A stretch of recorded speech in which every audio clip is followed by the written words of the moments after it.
Pemirsa yang berbahagia, pada kesempatan ini saya ingin menyampaikan informasi bahwa ternyata manuskrip Al-Qur'an yang tertua yang masih ada saat ini justru terdapat di perpustakaan Universitas Birmingham, Inggris.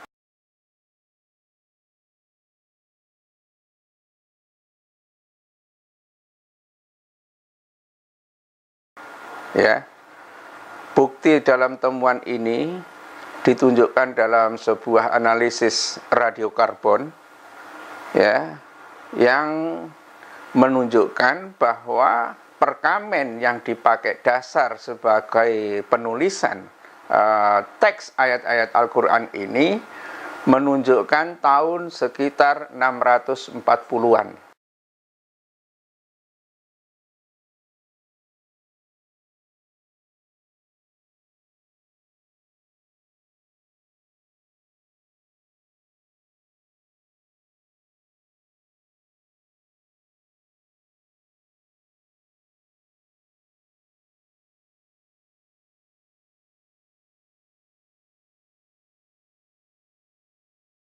Ya, hanya beberapa tahun saja dari sejak kenabian Nabi,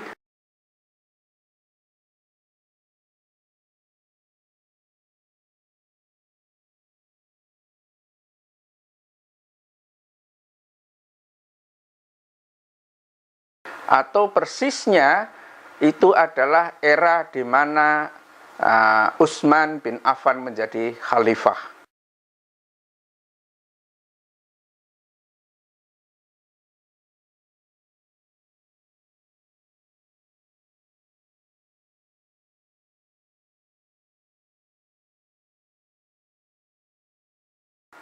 Ya, dokumen ini pembuktian pembuktian bahwa perkamen melalui analisis radiokarbon yang terdapat di dalam teks-teks dan ayat-ayat yang ada di dalam perkamen tersebut menunjukkan bahwa Al-Quran benar-benar sudah disalin pada masa itu.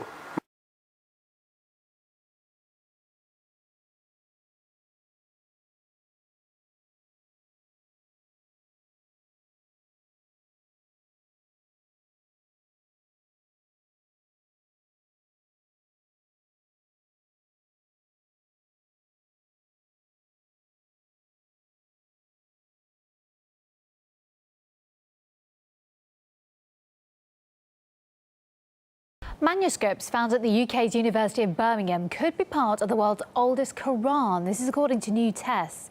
Scholars, they're hailing it as a milestone discovery.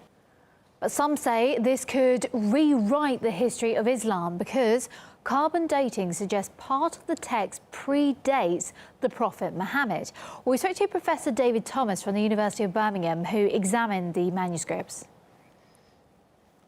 If we want to press the point and say, well, it could be that these fragments come from the middle of the 6th century, because the earliest dating is 658.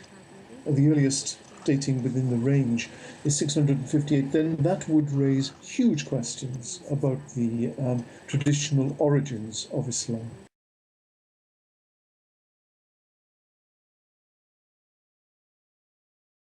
They found two fragments, 2 pages of a Quran that were found in the Birmingham Library in a folio, a manuscript there that didn't belong. Dr. Abdel Fadeli noticed it, and so she took it down to Oxford University labs to be tested with using carbon dating 14. And they looked at the dates, and they found that the dates were 568 to 645. And Dr. David Thomas was brought out. He's from Birmingham, and he said the writer of this manuscript could well have known the Prophet Muhammad. He would have seen him probably. He would maybe have heard him preach. He may have known him personally, and that really is quite a thought to conjure up. Any problem with this? 568, Muhammad was born in 570, to 645, Muhammad died in 632. Any of you see a problem with those dates? That's because carbon dating is very inexact. So it's a 77-year stretch of probability of 95% probability. It could be 568, it could be 645. But from what I've said tonight, or this afternoon, can you see a problem with that latest date? When was the Quran written down? 652, right? Under Uthman. So how can you have a Quran that predates Uthman? To say nothing of the fact that if it's 568, it predates Muhammad as well. They hadn't bothered to look at the dates carefully enough.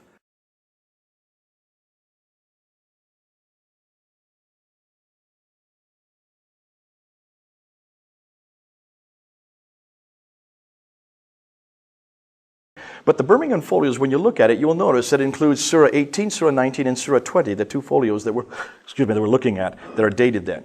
When you look at those references, you will see that Surah 18 is about the 7 sleepers of Ephesus. This is not Quranic. This is actually borrowed from other material. That comes from the Gregory of Tours, and there's a Syriac version of it by James of Sarug in 521. So this was around from the 6th century.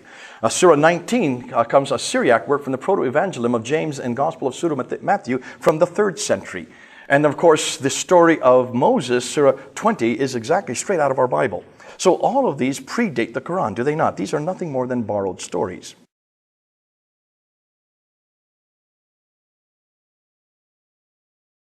What was interesting is they then started looking at manuscripts from Sana. They wanted to look at some of the dates on them. Take a look at all the multiplicity of dates. But what was most damaging is when they started using it in other labs. They went to Lyon lab, they went to Kiel lab, they went to the Arizona lab. The Arizona lab and the Oxford lab are considered to be the best in the world.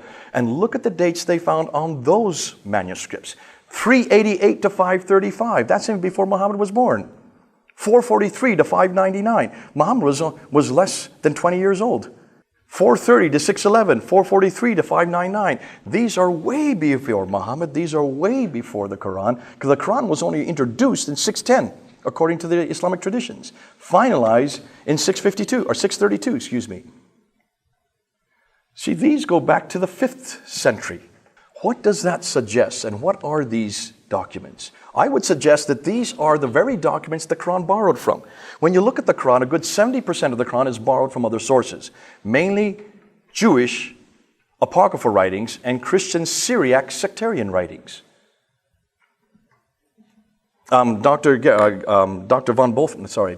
Luling out of Germany noticed that much of the poetry in the Quran, the beautiful poetry that's in the Quran, he was able to trace every one of those poetries strophe by strophe to pre-Islamic Christian hymns written in the 5th and 6th century, interpose that into Arabic, almost exactly line for line the same.